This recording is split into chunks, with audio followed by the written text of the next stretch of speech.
Hello, just thought I'd do a quick video in response to a couple of questions I've had regarding my hernia surgery, inguinal hernia. So I first had the problem about October last year, I think it was. I didn't go seek medical attention until early February this year. Saw the GP. He referred me for an ultrasound, which I got 2 weeks later, confirming the hernia. And 2 weeks later, I got an appointment with a consultant, and that was on the Friday the 13th, in fact, of March, and on the 16th of March, on the Monday, I was back in to have the surgery. Now, on that initial appointment with the consultant, and they explained everything that I would be going through. They was very, very friendly, welcoming, couldn't do enough for me. This was on the NHS here in the UK, and I doubt I'd have got better service if I'd have gone private. So really, really recommend the NHS. Gets a lot of bad press here, but I don't know why. Anyway, yeah. So what happens basically?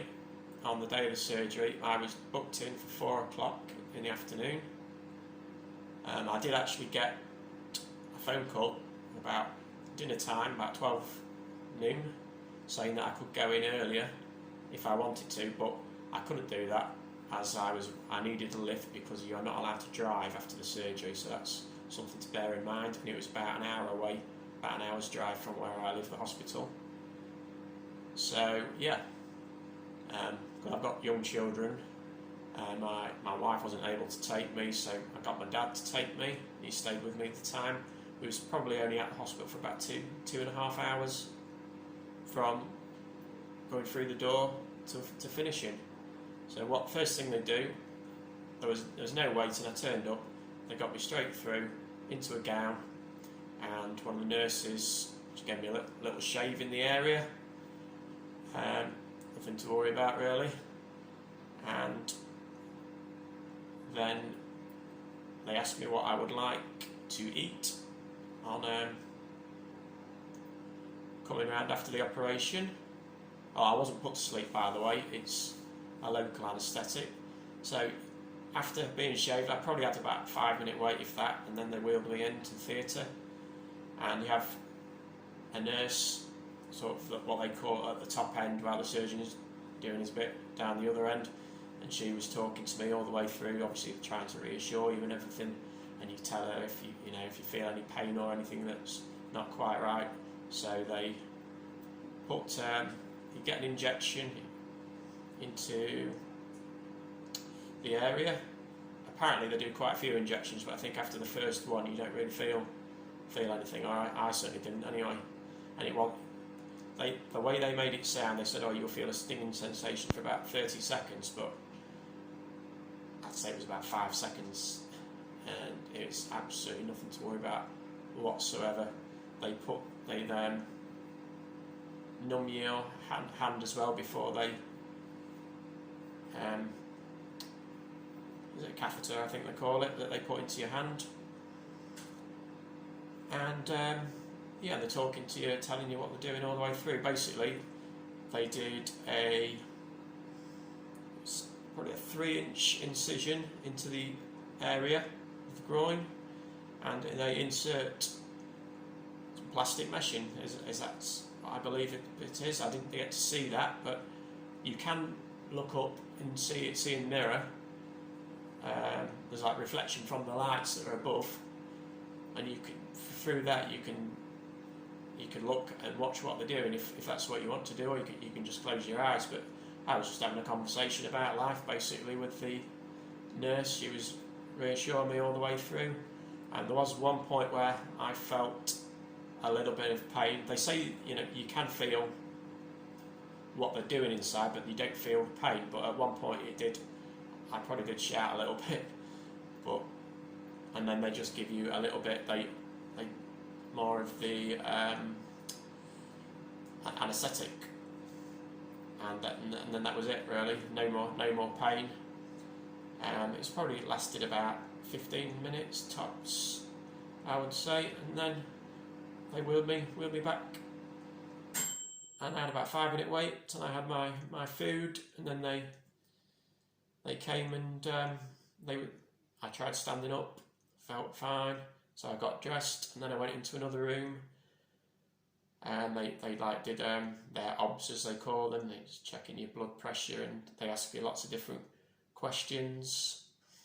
But I must admit that you are under a state of anaesthetic, and it does feel a little bit, looking back, you remember bits, but you don't remember it all. It's a bit like being drunk, if you've ever been drunk. I'm sure many of you have. It's that sort of feeling. It's like you feel that you're fine and you're in the moment, but you go to stand up and it's like, oh, no, something not, it's not quite right. But yeah, there's absolutely nothing to worry about. Anyway, that's the thing. It's first class service what I got. And when I left the hospital, walked to the car, I felt absolutely fine. I felt like I could have drove, to be quite honest, but obviously you're in a state that you don't realise, but you're in like a drunken state, I guess, is a good way to describe it. And yeah, I went home and I was able to eat normally, had a good tea, some evening meal, cup of tea, and it was about 9 o'clock at night. I did start to feel very tired, and they said that was to be expected, so I went to bed, and that's quite early for me. I normally go to bed around 11:30, 12 o'clock. So yeah, I went to bed and felt fine really. Obviously I was still under anaesthetic. So first thing, I went to sleep, and then about 3 hours later I woke up needing to go to the toilet. Felt okay when I woke up. As soon as I stood up and got out of bed, now there wasn't major pain in there because I'd been advised to keep taking paracetamols, ibuprofen every couple of hours. Basically, every 4 hours do your paracetamol. 2 hours after taking the paracetamol, you can take 2 ibuprofen, or 400 milligrams, so that sometimes that can just be one capsule, but yeah, 400 milligrams of paracetamol, 400 milligrams of ibuprofen. Depends what sort of, obviously they come in different strengths, so bear that in mind. Don't just take them out. Don't take 2 400 ml ibuprofens, or you might be ODing, and who knows what could happen. So yeah, make sure you know your doses, but you need to get them in beforehand, because especially if you live alone, because you're not really going to be wanting to go out too much in that first week afterwards. Anyway, I digress there. Back to my trip to the toilet about 3 hours later. Anyway, as soon as I stood up, I felt very, very dizzy. Went to the toilet, and I was in a sweat. Felt absolutely awful, really, really bad. I did, but I managed, and I got my wife to get me a bucket, just in case I was sick, because that's what I did feel like I was going to be sick, but I wasn't. So I got back into bed with my bucket by my side, just in case, and then I was fine again. And I did keep weak. It wasn't the best sleep. Obviously, I was in quite a bit of pain throughout the night, and I had my medication, my painkillers with me on the side of the bed, so that when I woke I could just take some, give them time to kick in before I actually got out of bed. And when I got up again, first like breakfast time in the morning, I had the same thing as I did when I went to the toilet at night time. Really, really dizzy, feeling sick. I had like pins and needles type feeling through my neck, my head, my arms, my legs. Felt awful. Thought this was something. Didn't feel right at all. But yeah, anyway. What's that? I can hear something out there. Oh, I think it's a bird on the conservatory roof. Yeah, nothing to worry about. Anyway, yeah, so where was I before the bird interrupted me? Yeah.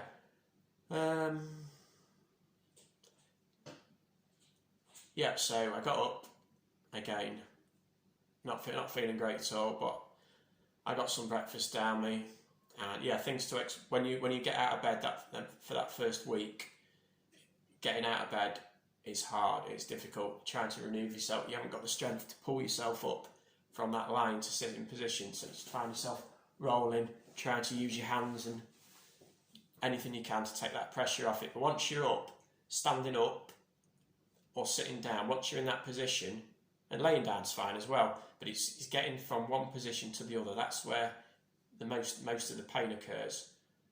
But you know, I was able to get up and walk about the house and go around, do the sort of tasks that I needed to do. So yeah, it wasn't so bad looking back. I did have my wife here. She was home working because it was the day after the operation was when we basically went into lockdown, and they announced that the children would, the schools would be closing. So yeah, it's been quite hard having the children here. Or you know, for those first, it's easy to it's not so easy to rest when you've got 2 young children and the wife's trying to work. So you know, I suppose that forced me to get up a lot more than I probably should have been doing, but then that might help because the nurses did say keep it, the more movement is going to help speed up the recovery process. And what, yeah, the nurses rang me up about late in the afternoon, the day after the operation, and they had like a big 20 questions. And I was telling them about my feeling dizzy, pins and needles, feeling sick, everything, and they just said that's perfectly normal. It's just your reaction to the anaesthetic. So, which was reassuring.